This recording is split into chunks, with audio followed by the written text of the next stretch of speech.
to ask you an important question. Are you a grateful person?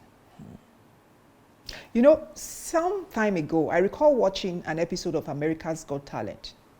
You know, it was the episode where a young lady sang her original song, which she titled, It's Okay.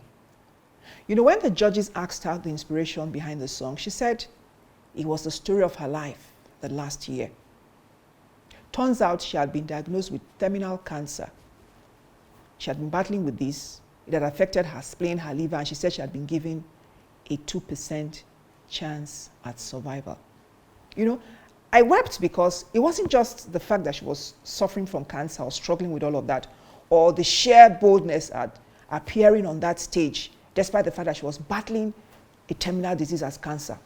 It was the things that she said as she stood on that stage. You know, she said, and I quote, she said, "It is important that everyone knows I am so much more than the bad things that happened to me." She said, "You can't wait till life isn't hard anymore before you decide to be happy." She said, "I have been given a 2% chance of survival, but 2% is not 0%. That is something. And I wish people would know how amazing that is." And she said this with the most amazing smile on her face. You know, that lady taught me a very profound lesson that day, that irrespective of what life has thrown at you, there is always something to be grateful for. There is always something to be grateful for. If your business has failed, or if you're battling a financial crisis, but you can thank God that you still have your mind to think. If you've lost a loved one, or you're grieving,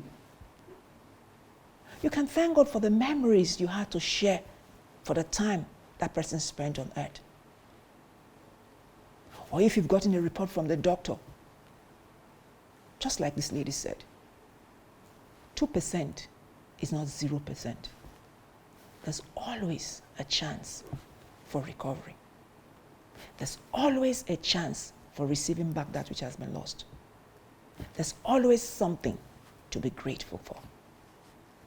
So my question to you is, are you a grateful person? Here's a checklist that I've put together.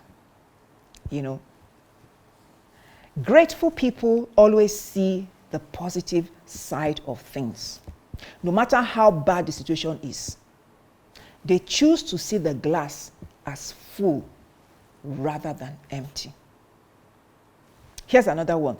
Grateful people are content with what they have. They believe that everything they own is a blessing from God. They eschew the self-entitlement mindset, believing that they have received everything by God's mercy and grace.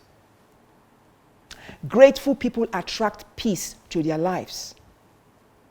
You know, it was Todd Stocker who said, "Thankfulness creates gratitude, which generates contentment that causes peace." Grateful people are cheerful givers. Because they believe that they have received everything freely from God, they do not hesitate to give back freely to other people. Grateful people easily forgive others. They acknowledge their own humanity and are willing to overlook the shortcomings of other people.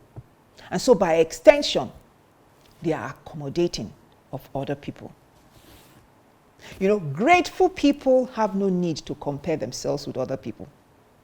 They are content with who they are, what they have, and who God has called them to be.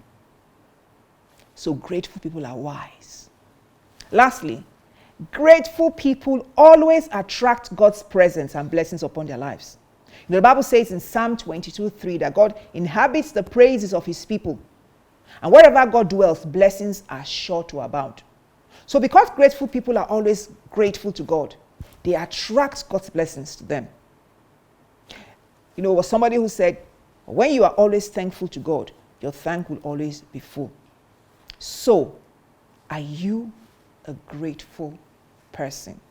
Romans 8:28 says, "For we know that all things work together for good to those who love God and are called according to his purpose.